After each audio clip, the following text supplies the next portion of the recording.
Going down.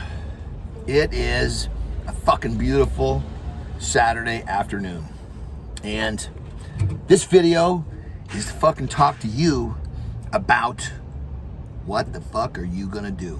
That's right. God damn it, too many people are living their fucking life just waiting for shit to happen. No, you cannot just fucking wait for shit to happen. You gotta buckle the fuck down and make this shit happen. Who fucking cares what it is you want? It's what you want. That's what's important. The fucking question is, what the fuck are you gonna do about it? You gonna sit on your fucking ass and think about it? You're gonna get the fuck up and take the first step. The first fucking step. That's right.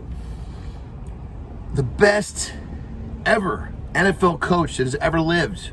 Probably the best coach, period, let alone NFL. Don Shula. One of his favorite quotes.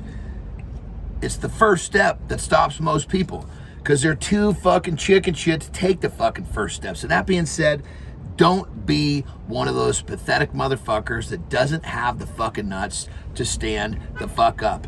Don't be one of those pussy fucking bastards that is too fucking chicken shit to do what you fucking gotta do to get what the fuck you want. I guarantee you, once you take the fucking first step, the second step is easier. But the simple fucking question is, it's a fucking beautiful Saturday. What the fuck are you gonna do? Think about that, my peeps. Rock and roll.